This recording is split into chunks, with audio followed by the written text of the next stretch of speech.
Hey coin collectors, it's DC on the Big D, and today we're going to look at the 1945 Mercury dime from the United States of America. Here's one right here. We're going to look at the San Francisco version, the Denver version of the 1945 dime, and the Philadelphia.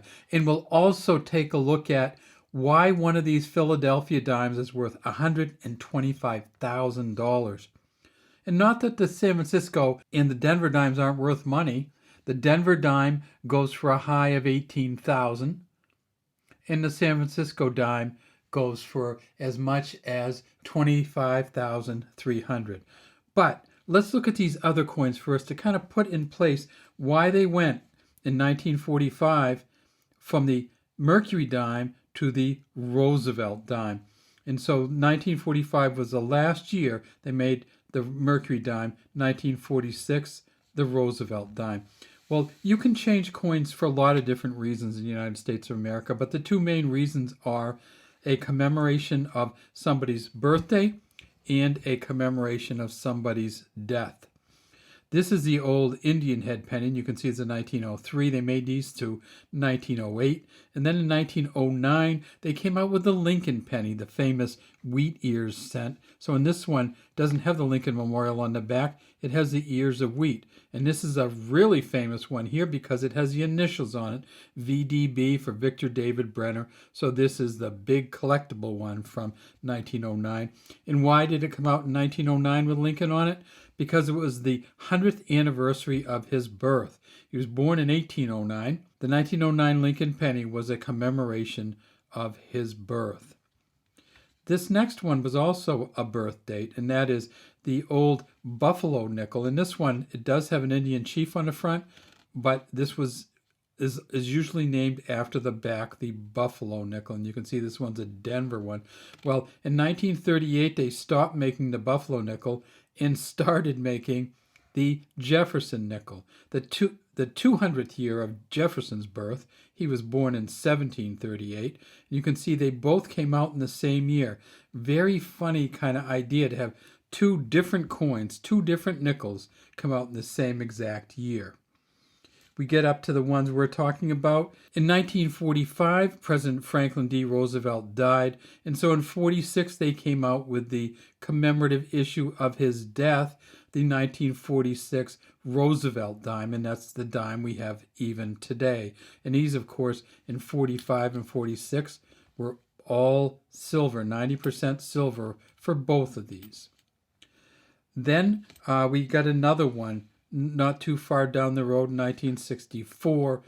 From 1948 until 1963, they made the Franklin half dollar.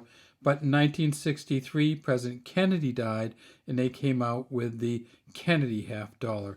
Again, huge value coins these, because these are both 90% silver. So we can have a death, we can have a commemoration of the year of their birth, and there's a couple other reasons why we might see a coin come out. In present day, we have the presidential coins, and those ones, you cannot have a presidential coin if the president is still alive, and that's why we don't have a Jimmy Carter presidential coin, presidential dollar, because he's not, because he's still alive, and you can't have a coin for the United States. They don't put out a coin for anybody who's still alive. All right, so let's start looking at these 1945 Mercury dimes. And this is not really the Roman god Mercury that's on here. This is actually Lady Liberty wearing what they call a Phrygian cap. The cap that Mercury, the Roman god Mercury wore, that allowed them, that had the wings on it. And this stood for freedom of thought. And Mercury, of course, was all over the place with his thinking. Lady Liberty is wearing this cap. Adolf A. Weinman, AAW, you can see the initials right here, put this out really as a commemoration of Lady Liberty, but loved the allegorical Roman god part of this coin. You see it says Liberty around the top. In God We Trust under Lady Liberty's chin in 1945 here. And over here are the AAW initials. If we tip it up on its side, we see this is a 90% silver coin worth about $1.15, $1.20 just in silver. And then we get to the back and we see it says United States of America, 1 dime here, E pluribus unum here, and we have this thing in the middle, a Roman war implement, and you see the olive branch going around the outside, but this is called a fasces. And then down here you can see this is an S, and that's for the San Francisco Mint. At the San Francisco Mint in 1945, they made 41.2 million dimes, and they've sold one at auction for $25,300. So they can be very, very, very valuable. They made this at 2 other mints. They made it at the Denver Mint, and you can see the Denver Mint because of the D down here. They made 40.25 million, so almost the same amount. 42 million at San Francisco, 40.2 at Denver. And the best Denver one ever sold went for $18,000 at auction in 2023. There's plenty of money in the Denver one also. And then finally this one here. Let's see what's on the back of this one. Philadelphia, of course, for dimes, has no mint mark on the back.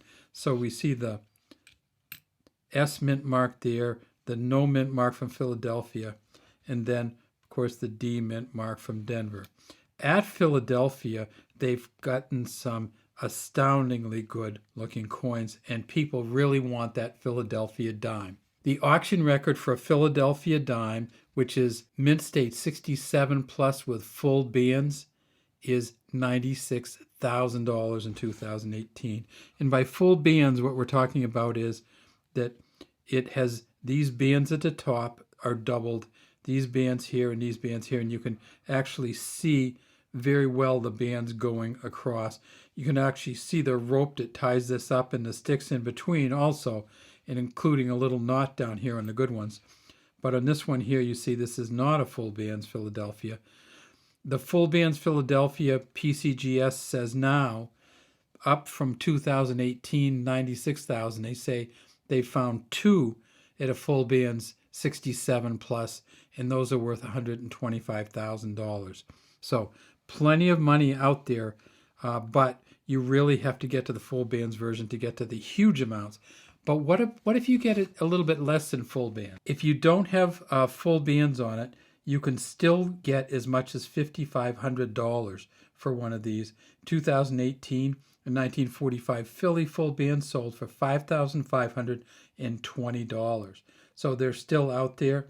A Denver one, the highest price for a Denver no full bands, has been $1,600, which was in 2022. So even though they don't have the full bands, if you have all the other stuff, you can still have a lot of money riding on these Mercury dimes from 1945. All right, well, that's all we have today from the Big D Coin channel.